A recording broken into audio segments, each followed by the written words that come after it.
Wildfires in California are still threatening thousands of homes and other buildings. The Thomas Fire in Ventura County has already destroyed nearly 800 structures, and officials say about 18,000 others are in danger.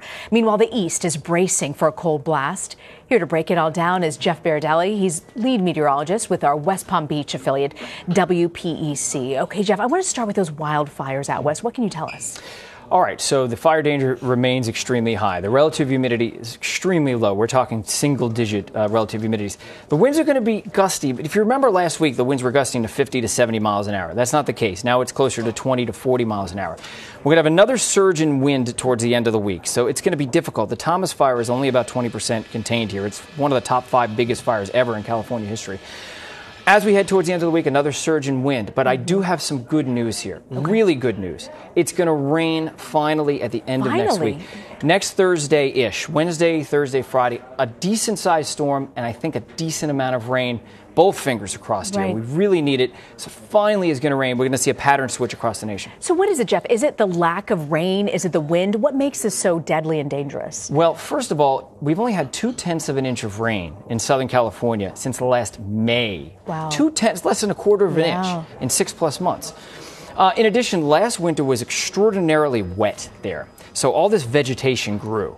And so you have all this vegetation which dried out and it provided all this fuel. Now you have winds of 50, 60, 70 miles an hour, relative humidities in the single digits. You cannot contain these fires. There's so much fuel to burn. And add the layer of climate change on top of that, because there is that layer. Do you know that the fire season is now 3 months longer than it was in the 1970s and 80s?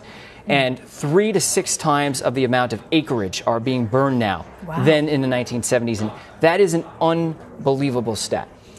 So if you've got these conditions brewing, you know, how are firefighters at all able to slow this down? Well, you have to wait for the wind to slow down. Mother Nature needs to help you, and Mother Nature is going to help. The end of next week, Wednesday, Thursday, Friday, we're going to get some decent rain in Southern California. It could be great. It could be great. So you're circling next week potentially as maybe this could see a big break. And I hope so. I hope it'll be enough rain. Yeah. I hope it'll be enough rain. It's the rain that could really make a difference in the wind as well. It's really the only thing. And the wind does need to calm down. The firefighters can get a handle on it. But the bottom line is these fires are huge. Yeah. And that one fire is only 20% contained. You need rain. Yeah, you do. You certainly do. I want to turn out east here. Okay. Selfishly, I got to ask you, I'm not a cold weather gal, but what people are talking about this cold weather front that's coming through. What can you tell us? So there's a snowstorm brewing right now. You wouldn't know it because it's like 48 degrees outside the studio right now in New York. We have a little bit of shower. It just started raining a couple of minutes ago.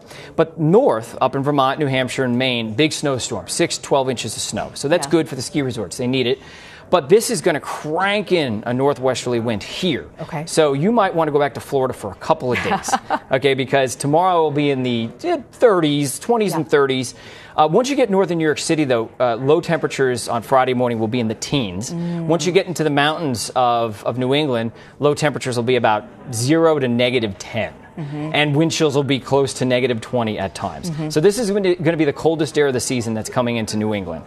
The good news is that it's going to last through maybe early next week, and then the whole pattern is going to break. That will allow that storm to slide into California, and warmer air is going to surge into the east. Now, the bigger question is what happens around Christmas time, right? Exactly. So it's going to be cold in the northern tier of states. So, and that may migrate to New York by Christmas. Of course, everyone wants a white Christmas. Tough to know. It's still so far away. There's going to be cold air in the country. Right now, most of the cold air is starting at the end of next week. Chicago, Wisconsin, Michigan. So we'll see what happens. In the meantime, bundle up, lots of layers for the next couple of days here in the Northeast. I bought wool socks. You'll need them. And a down jacket. You'll need that.